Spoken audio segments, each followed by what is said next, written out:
अष्टांग योग की विधियां, इसमें दो शब्द आए, अष्टांग और दूसरा योग। योग का अर्थ है अपनी आत्मा का परमात्मा से मिलन, आत्मा का परमात्मा से मिलन। तो अष्टांग का अर्थ है अपने शरीर के अंदर 8 अंगों से भगवान को प्रणाम करना। जैसे अभी तुम लेट करके प्रणाम करते हो, ये अष्टांग योग है, साष्टांग योग है। अपने 8 अंगों का झुका करके भगवान को प्रणाम करना, ये साष्टांग प्रणाम है। उसमें क्या अंग है? मस्तिष्क को झुकाना, अपने हृदय को झुकाना, अपने घुटनों को झुकाना, अपने पैरों को झुकाना, अपने हाथों को झुकाना, ये अष्टांग योग है, ये साष्टांग प्रणाम है। तुम जो भी कुछ अपने इस शरीर के अंदर से करते हो, सब ईश्वर को पहुंचता है। ये ऐसी रचना है, अच्छा बुरा जो भी कुछ करते हो सब ईश्वर को पहुंचता है। तुम गलत सोचते हो, वो भी ईश्वर को पहुंचता है। तुम अच्छा सोचते हो, वो भी ईश्वर को पहुंचता है। तुम अच्छा करते हो, वो भी ईश्वर को पहुंचता है। बुरा करते हो, वो भी ईश्वर को पहुंचता है। तुम जो भी कुछ जैसे भी रह रहे हो, सब कुछ ईश्वर को पहुंचता है। ऐसा ये निर्माण है, क्योंकि ये सब कुछ ईश्वर में ही बना हुआ है। चाहे स्त्री हो, चाहे पुरुष हो, चाहे बच्चा हो, चाहे बूढ़ा हो, सब ईश्वर में ही बने हुए हैं, ईश्वर में ही निर्मित है, ईश्वर की ही रचना है। ईश्वर से बाहर कुछ नहीं है। इसलिए हर आदमी का जो जीवन है अलग अलग है। हर आदमी का अपना स्वभाव, कर्म, भाग्य अलग अलग है, क्योंकि सब अलग अलग तरीके से सोचते हैं, अलग अलग तरीके से रहते हैं, अलग अलग तरीके से करते हैं। सबका एक ईश्वर में निर्माण अलग अलग तरीके से व्यक्त होता है। इसलिए इसमें जितने भी अच्छे कर्म किए जाएं, उनका ध्यान किया जाए, उनको प्रणाम किया जाए, उनके निमित्त दान किया जाए, उनकी सेवा सत्कार की जाए, जो कुछ किया जाता है वो ईश्वर को पता होता है और वो उसके पुण्य बन जाते हैं, वो उसका साथ बन जाते हैं। साथ माने वही कर्म उसका साथ देते हैं इस जीवन में। और जो इसमें से बुरे बुरे कर्म होते हैं, वही उसके पाप बन जाते हैं इस जीवन में।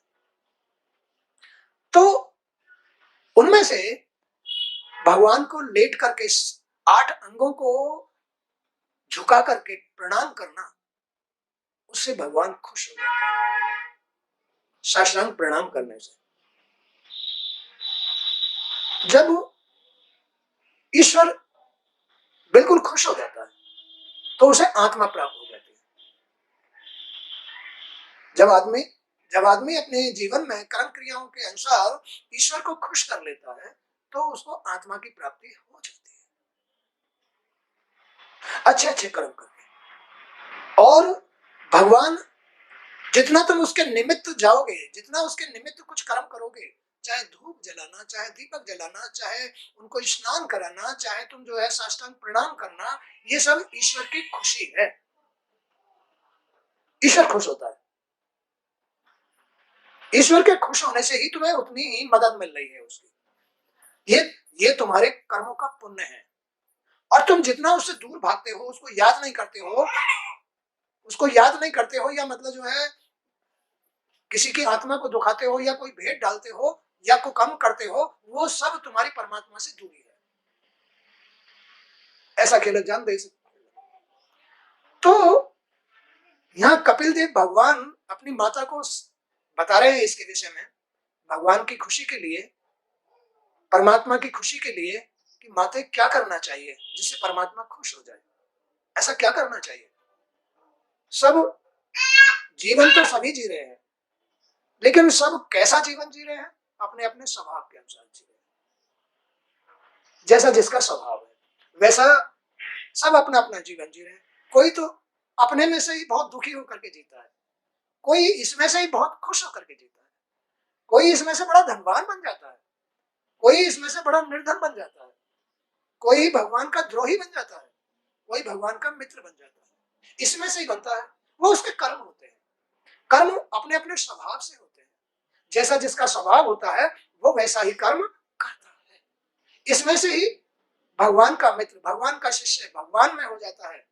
इसमें से ही भगवान का शत्रु, भगवान यानी दानव रूप, राक्षस रूप, द्रोही भगवान का, पापी, अहंकारी, निर्धन, घमंडी बन जाता है।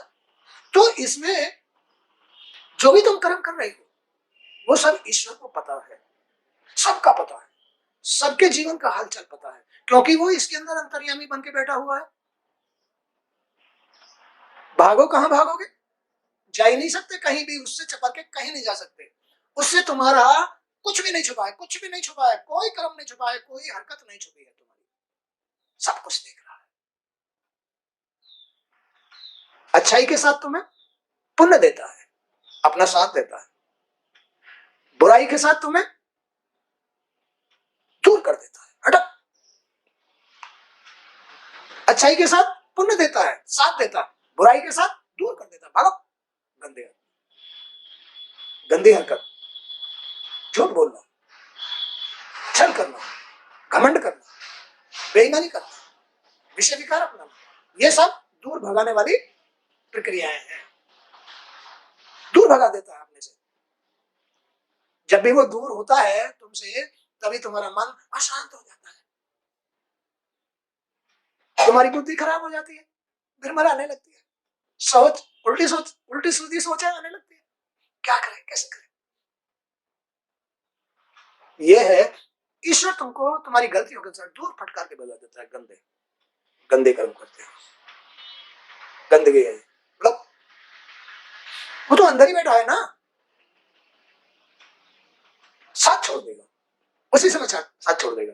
अनुभव करो इन बातों का, इन बातों का अनुभव करो। बगैर अनुभव किए कोई अता पता नहीं लगेगा, कोई मंजिल नहीं मिलेगी, कोई रास्ता नहीं मिलेगा। अनुभव करो इन बातों का, अच्छाई का भी अनुभव करो, बुराई का भी अनुभव करो। अच्छाई के अनुसार तुम्हें सुख मिलेगा, मन शांत होगा, बुद्धि शुद्ध होगी, विचार शुद्ध होंगे, भगवान का साथ मिलेगा, सब कुछ अच्छा लगेगा। शुद्ध जीवन, इसको कहते हैं शुद्ध जीवन, इसको कहते हैं शांत जीवन, इसको कहते हैं अच्छाई के साथ जीना। यह है जीवन का आनंद। बुराई के साथ सब कुछ वही लेता देता है, वही साथ देता है और वही दूर रखता है, क्योंकि वो सत्य है। बगैर उसके किसी का जीवन नहीं चल रहा है, सबका जीवन वही चलाने वाले हैं। तो माते योग के द्वारा, अब योग भी ऐसे नहीं लिया जाता, आत्मा से योग लिया जाता है। बगैर जब तक तुमको आत्मा प्राप्त नहीं है तुम योग ले ही नहीं सकते।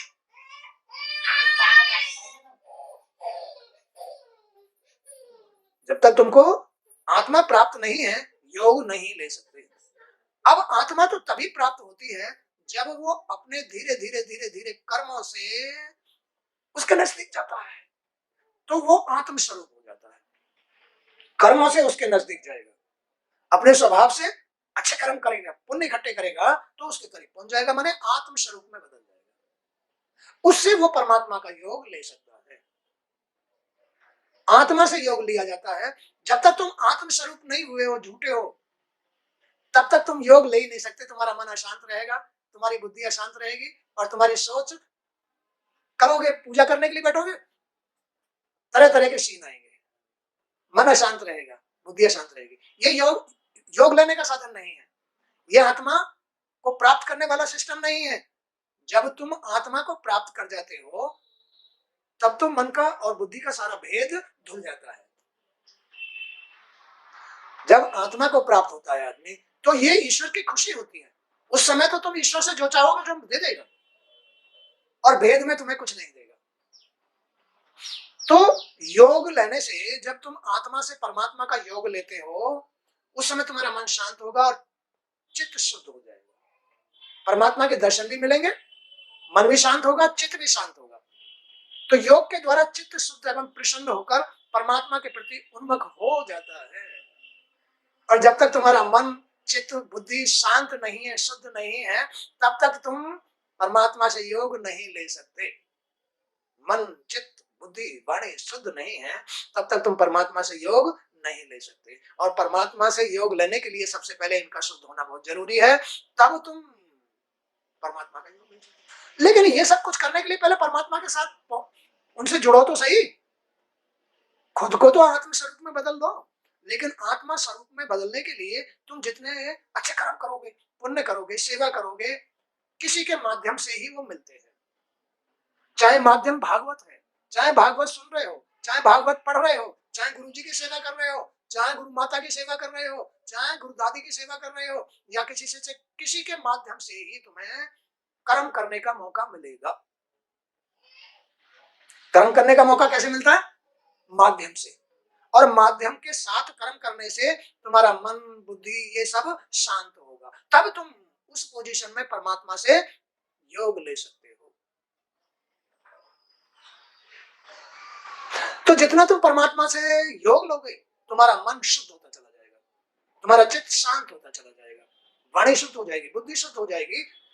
उस पोजीशन में तुम कुछ भी मांग सकते हो भगवान से, उस पोजीशन में ले सकते हो कुछ भी। तो योग का अर्थ ही है आत्मा का परमात्मा से मिलन। आत्मा का परमात्मा से मिलन। परमात्मा भी शुद्ध पुरुषों को मिलता है, शुद्ध आत्मा वाले सच्चर पुरुषों को। परमात्मा भी शुद्ध आत्मा वालों को मिलता है, पाखंडियों को परमात्मा नहीं मिलता है। ढूंढते रहो सारी जिंदगी, परमात्मा भी शुद्ध आत्मा वालों को ही मिलता है, जिनका जीवन, नित्य प्रतिदिन का जीवन, नियमित जीवन होता है। वो माध्यम के द्वारा परमात्मा के, अपने भगवान, अंतर्यामी भगवान को खुश करते हैं, तो आत्मा को प्राप्त करते हैं। और आत्मा जितनी प्राप्त होती है, वो योग लेने के लायक बन जाती है। योग का अर्थ ही है आत्मा का परमात्मा से मिलन। यथाशक्ति स्वधर्म का पालन करते हुए दुष्प्रवृत्तियों का त्याग करना। यथाशक्ति स्वधर्म का पालन करते हुए, स्वधर्म का, अपने धर्म का पालन करते हुए दुष्प्रवृत्तियों का त्याग करना। ऐसे नहीं मिलता परमात्मा, ऐसे नहीं मिलता। दुष्प्रवृत्तियों का त्याग करो, तब तुम्हें आत्मा प्राप्त होगी। अब आदमी रोता रहता है, मेरा ये काम नहीं हुआ, मेरा वो काम नहीं हुआ, मुझे मन शांत नहीं रहता, बुद्धि ठीक नहीं रहती, ये है वो है फलाना, नए नए विचार आते हैं, बुरे बुरे विचार आते हैं। भाई चले जाओ सबसे। अब ये तो आएंगे ही जब तुम बुरी दुष्प्रवृत्तियों को नहीं त्यागोगे। ये भी किसी के हाथ की बात है क्या? तुम्हारे हाथ की बात है, तुम अपनी दुष्प्रवृत्तियों को त्यागो तो ये सब कुछ नहीं होगा। दुष्प्रवृत्तियों को त्यागने से ऐसा नहीं होता है, मन शांत होता, शुद्ध रहता है। तो योग का अर्थ ही है आत्मा का परमात्मा से मिलन। यथाशक्ति स्वधर्म का पालन करते हुए दुष्प्रवृत्तियों का त्याग। भाग्य से जो प्राप्त हो जाए उसी पर संतोष करना। जो भगवान के चरणों में पहुंच जाता है, जो भगवान के पास पहुंच जाता है, उसका भाग्य छोटा मोटा थोड़ा ही होता है, उसका भाग्य तो बहुत बड़ा होता है? उसका भाग्य छोटा नहीं होता, उसका भाग्य तो बहुत बड़ा हो जाता है, भाग्यशाली हो जाता है। तो उसमें संतोष अपने आप ही आ जाता है, फिर तो अपने आप ही संतोष आ जाता है। और वो संतोषी भी हो जाता है कि क्या करना है, बहुत दिया है भगवान ने, भाग से ज्यादा दिया है, हमारे प्रयास से ज्यादा दिया है, उसे अपने आप संतोष आ जाता है। तो भाग से जो प्राप्त हो जाए उसी पर संतोष करना। आत्मज्ञानियों के चरणों की सेवा करना। आत्मज्ञानी, अरे सत्संग सुनो, है ना, गुरुओं की शरण में आओ। आजकल तो क्या है, गुरुओं की सेवा में भी जो है ना, मन मार के सेवा करता है आदमी, भार समझता है उसको गुरुओं के, जबकि उसने सारी संपदा दी है। सारी संपदा भगवान तक पहुंचाने का जो फल है, आदमी को गुरुओं से प्राप्त होता है। कितनी बड़ी संपदा गुरुओं ने उसको दी है। तो ये पोजीशन है, आदमी उसको भी बाहर समझ लेता है, क्योंकि भाग्य से गिरा हुआ है, भाग्य से गिरा हुआ है, संतोषी नहीं है, संतोष नहीं है। वही आदमी उच्च भागी होता है, बड़ भागी होता है, जो भगवान के लिए अपना सब कुछ न्यौछावर करने के लिए तैयार रहता है। वही बड़ भागी होता है, उसके अंदर गिरावट नहीं आती है।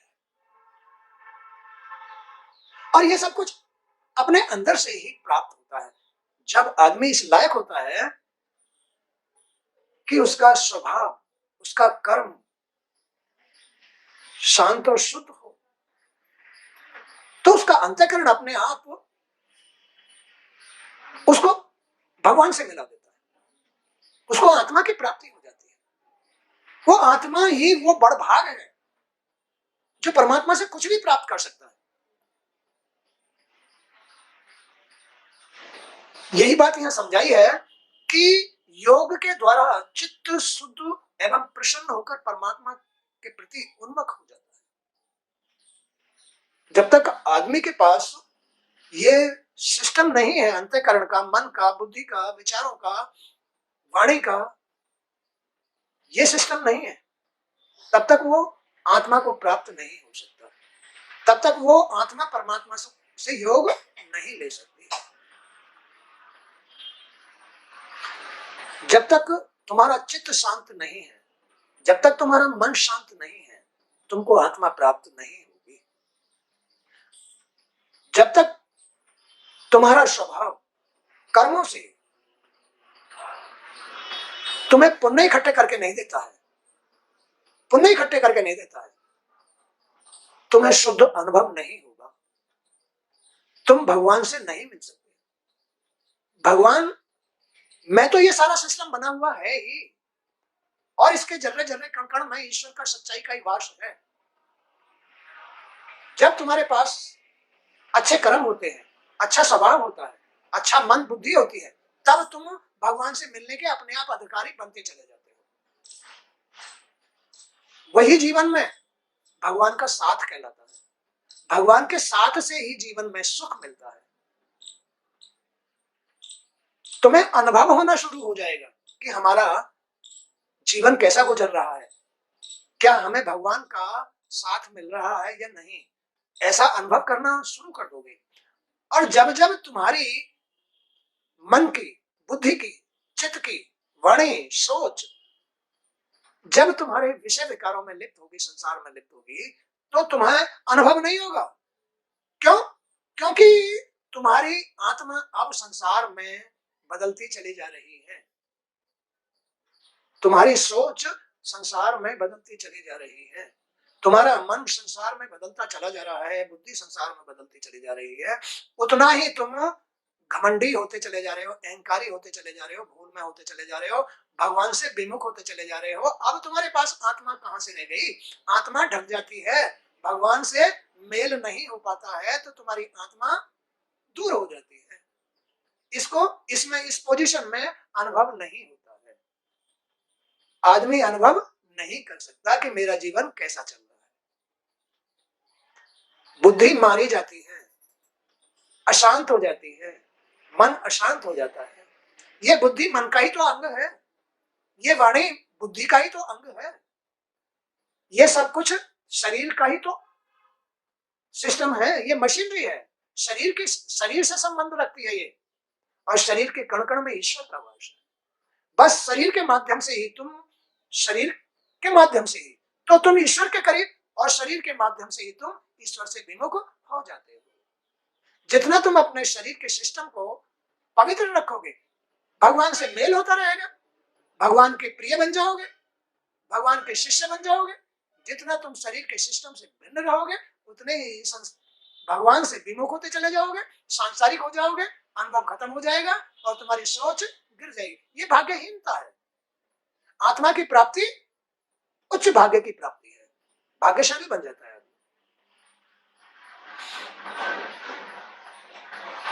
तो योग का अर्थ ही है आत्मा का परमात्मा से मिलन। योग का अर्थ क्या है? अपनी आत्मा का परमात्मा से मिलन। आत्मा कब प्राप्त होती है? जब आदमी का शरीर का सिस्टम ठीक होता है। शरीर से ही अंतःकरण बना है, शरीर से ही अंतःकरण बनता है। तो तुम्हारा अंतःकरण जब शांत शुद्ध होता है, तो तुम योग आत्मा के अधिकारी हो जाते हो। आत्मा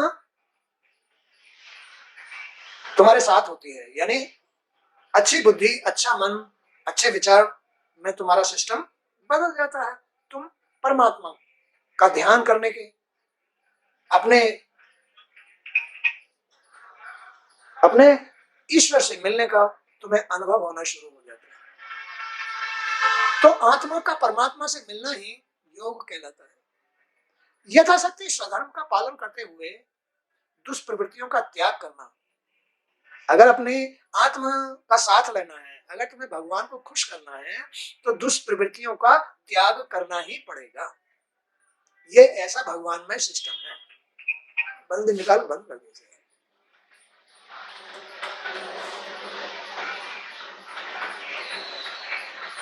यथाशक्ति स्वधर्म का पालन करते हुए दुष्प्रवृत्तियों का त्याग करना।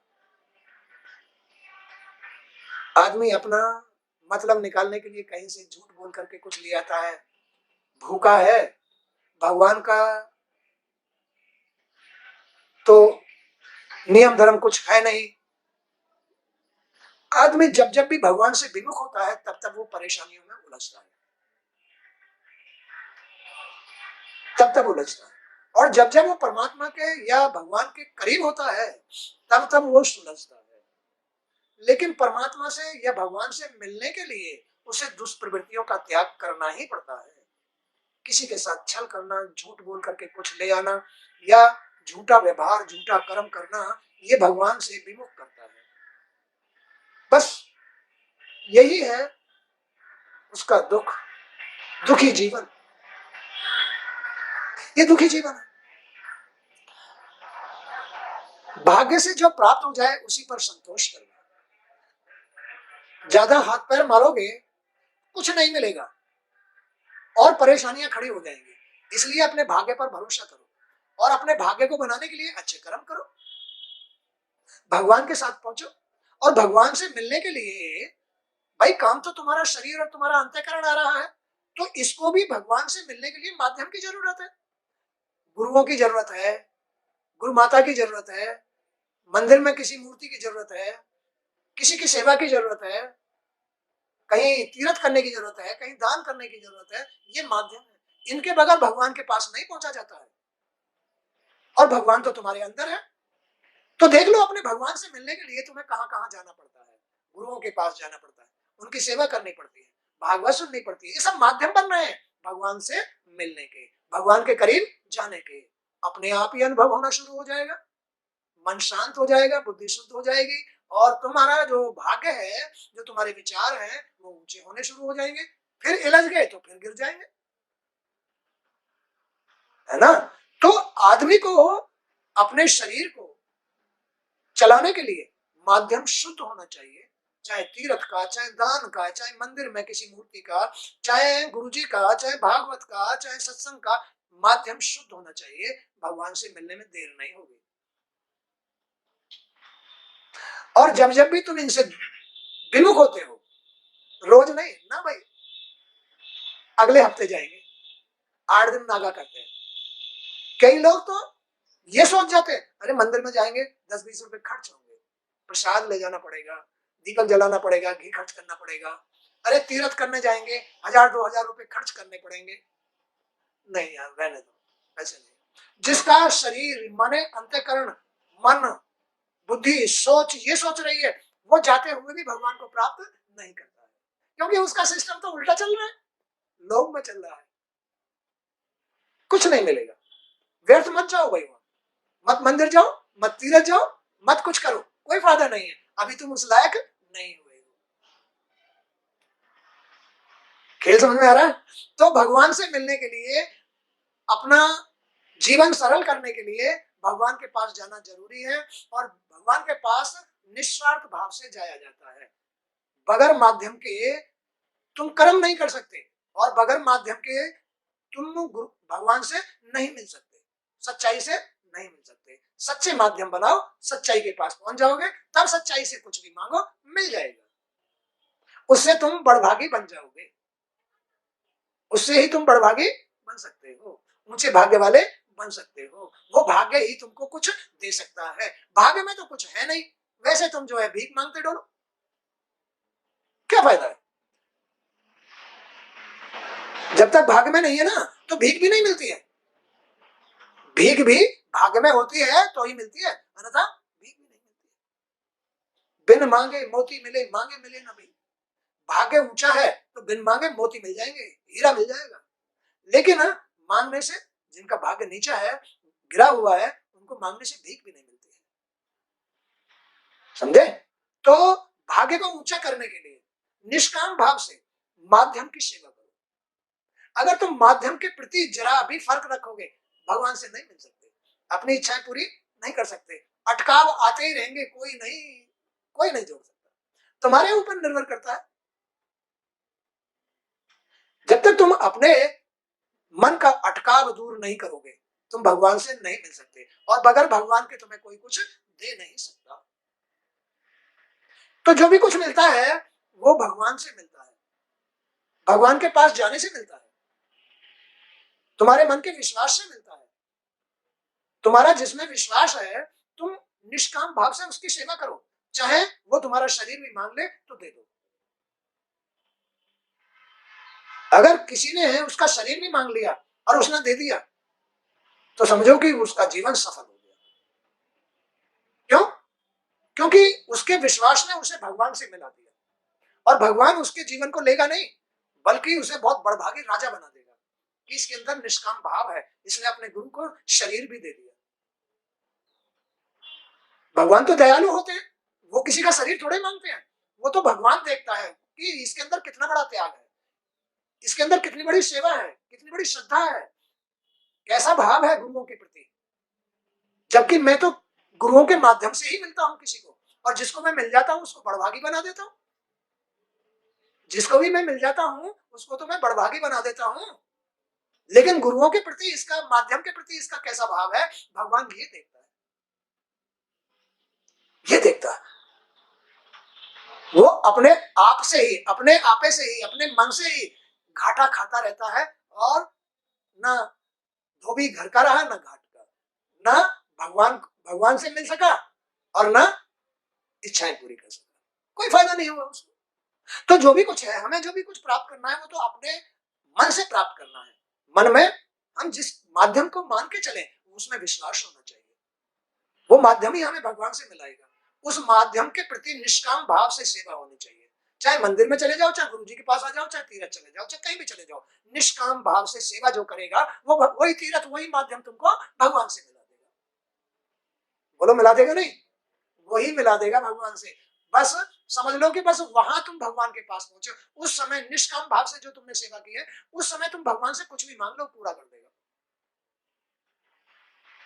अपने मन के फर्क से तुम जहां भी जा रहे हो, बेकार, घर के ना घाट के, ना तो घर के ना घाट के, कोई फायदा नहीं है।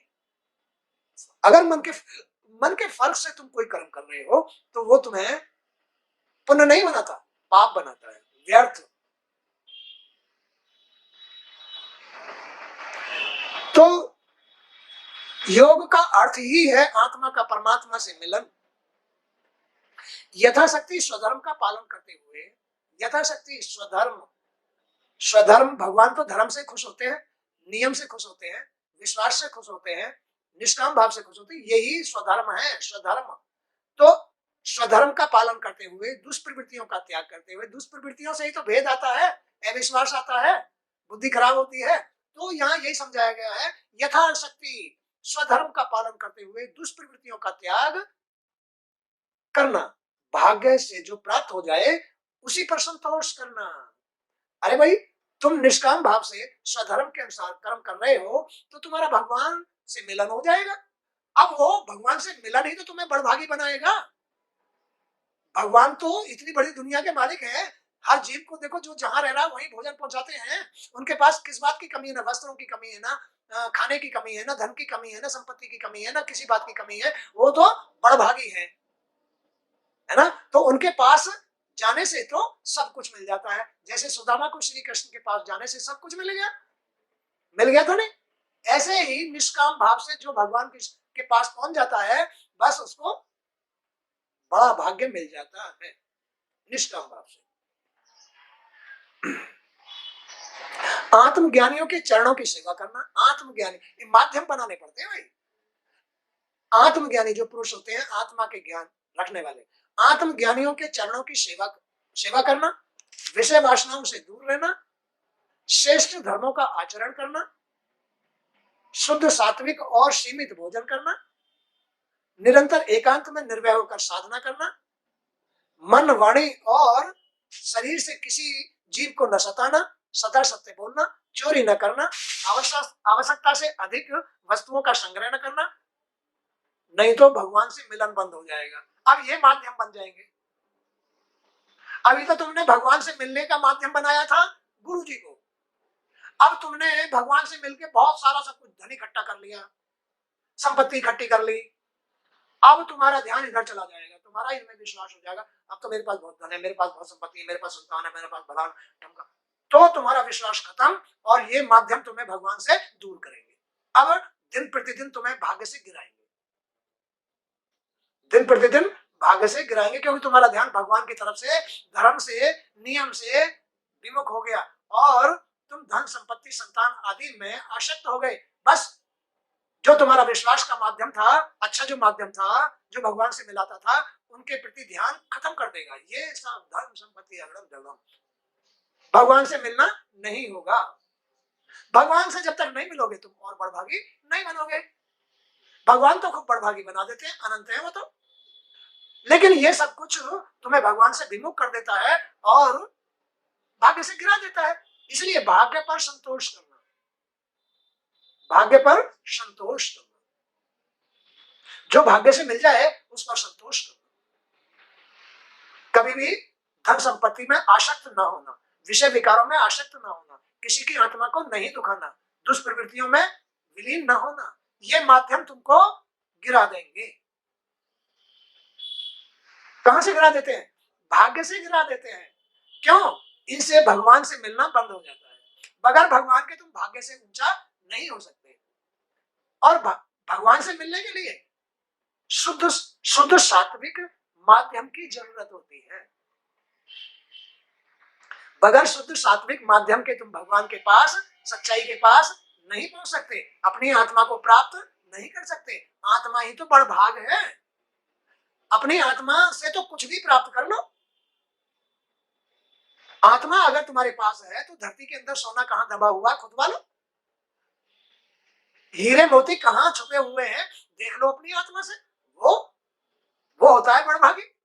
लेकिन संसार के विषय विकारों ने, दुष्प्रवृत्तियों ने, दूषित मन ने, दूषित बुद्धि ने उसे भगवान से मिलना बंद कर रखा है, इसलिए वो गिरे हुए भाग वाला बन गया है, संसार में भटकता डोल रहा है। ना उसकी इच्छा पूरी होती, ना मन को शांति मिलती, ना बुद्धि शुद्ध रहती, ना विचार ऊपर उठते, रोका खा जाते हैं, ऊपर ही नहीं उठते। क्या करें हम, कहाँ जाए, कैसे करें, उसे रास्ता ही नहीं मिलता, जबकि रास्ता तो बहुत सरल है। गुरुओं को माध्यम बनाओ, अपने मन को शुद्ध करो, भगवान से मिलो, बड़भागी बन जाओ। सीधी सी बात है।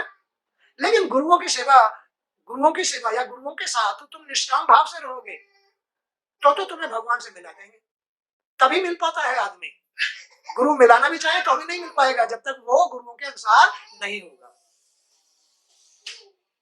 तो जो गुरुओं की निष्काम भाव से सेवा करता है या उनके बताए हुए मार्ग पर चलता है, नियम से, धर्म से, तो वो गुरु ही भगवान से मिलाते हैं।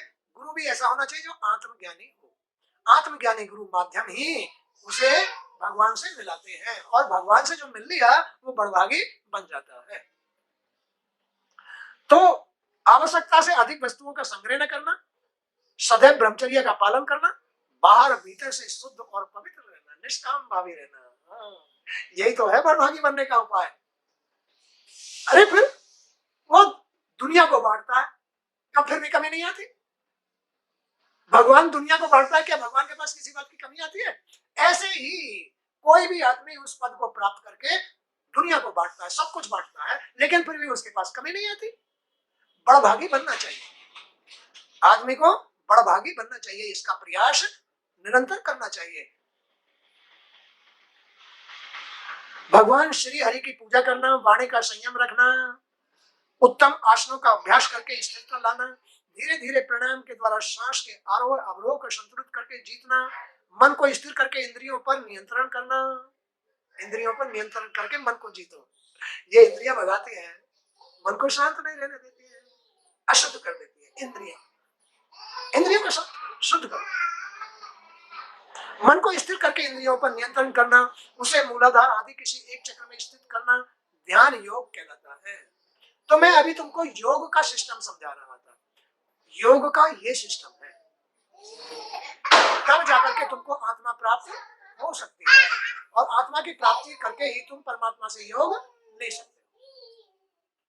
आज का सत्संग यहीं तक। जय श्री कृष्ण।